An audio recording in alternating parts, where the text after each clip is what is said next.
वासुदेव, क्या तुम्हें आशा थी कि कौरव इतनी शांतिपूर्वक पुष्कर वापस लौटा देंगे? मैं आशा या भय से निर्णय नहीं लेता हूं आचार्य द्रोण। आशा और भय दोनों एक ही सिक्के के दो पहलू हैं। जो सफलता की आशा नहीं करता उसे असफलता का भय भी नहीं होता। मैं तो परिस्थिति के अनुसार जो उचित हो वही करता हूं। यदि हमने युद्ध का निर्णय लिया होता तो? मुझे पितामह और आपकी दूरदर्शिता पर पूरा विश्वास था।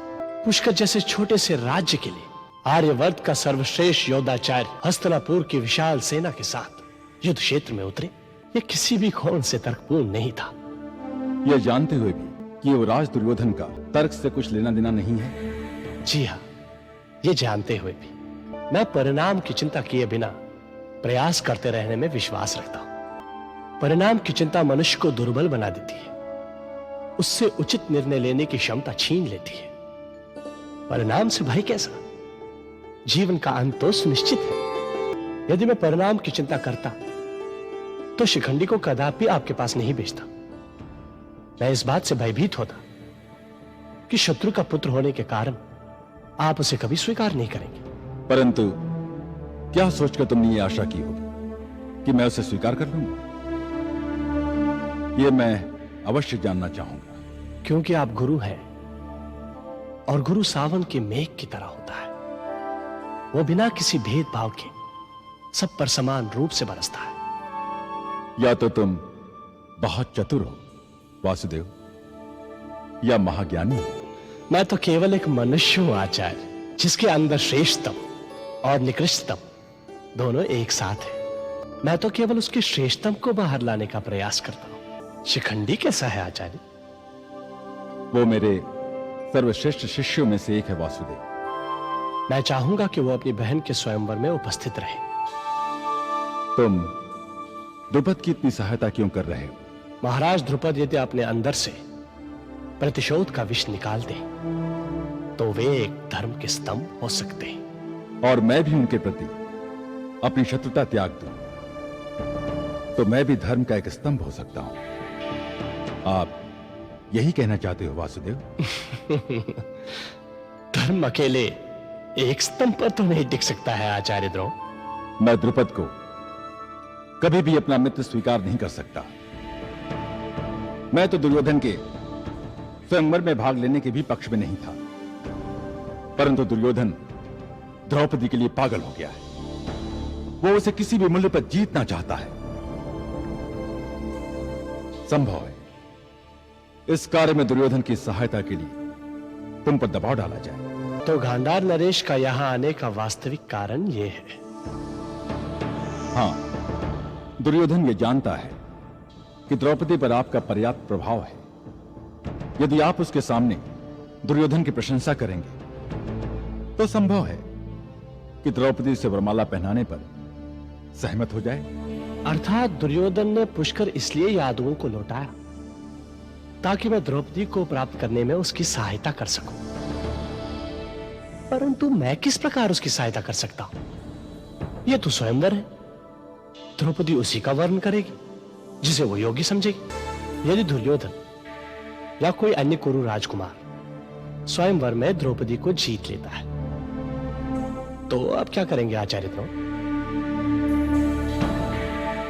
जिस दिन द्रुपद की पुत्री हस्तिनापुर में पांव रखेगी, मैं हस्तिनापुर छोड़कर चला जाऊंगा। मुझे आशा है आचार्य कि आप जो भी निर्णय लेंगे वो उचित और धर्म के पक्ष में होगा। क्षमा करें द्वारकाधीश, युवरागी भानुमति आपसे मिलने को उत्सुक हैं। मैं चलता हूं वासुदेव। आचार्य, गांधार नरेश के आने का कारण तो आपने स्पष्ट कर दिया। युवरागी भानुमति के आने का कारण भी बता दीजिए। स्त्रियों के अंतरतम में प्रवेश करना आपकी विशेषता है वासुदेव। मैं तो मात्र एक युद्धाचार्य हूं, व्यूह का भेदन कर सकता हूं, स्त्रियों के अंतरतम का नहीं। प्रणाम।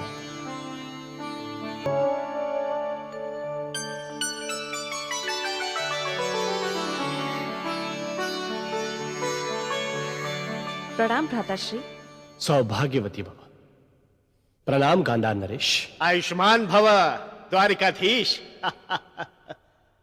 आपकी मुंह बोली बहन भानुमति अपने पति युवराज दुर्योधन का विशेष संदेश लेकर आपके पास आई है। भानुमति, युवराज ने आपको प्रणाम भेजा है भ्राताश्री। अनुग्रहित हुआ। इसी बहाने मुझे अपनी प्रिय बहन से मिलने का सौभाग्य प्राप्त हुआ। युवराज तो स्वयं यहां आना चाहते थे, किंतु राजकाज की व्यस्तता के कारण उन्हें समय नहीं मिला। भानुमति, वासुदेव कृष्ण से युवराज का संदेश कह दो। सकुचा रही है, किंतु भानुमति, ये तो तुम्हारे बड़े भ्राता हैं, इनसे संकोच कैसा? और अपने पति की आज्ञा का पालन करना एक पतिव्रता नारी का धर्म होता है।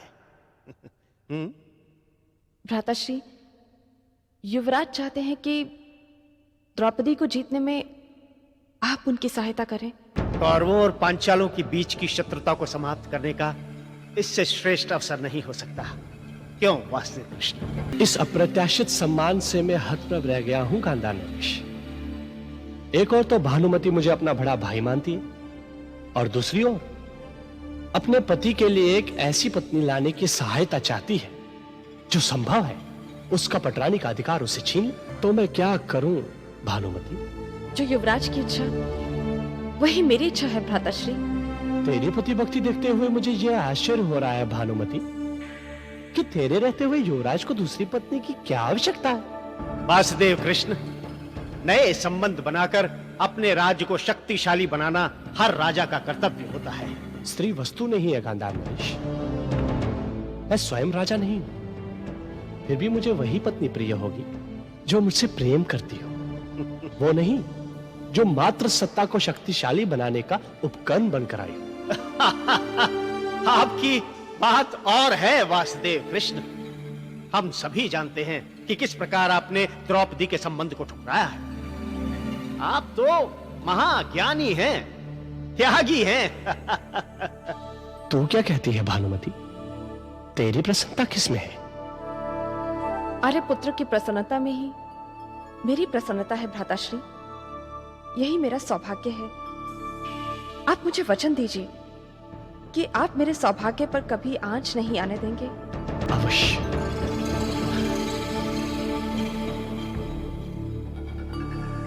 अब आज्ञा दीजिए। प्रणाम। आओ भानुमति। भानुमति, मैं भी कितना भुलक्कड़ हूं, अपनी प्रिय बहन को कुछ उपहार देना ही भूल गया। ये मुद्रिका मैंने किसी ऐसे ही विशेष अवसर के लिए रखी थी। इधर आओ।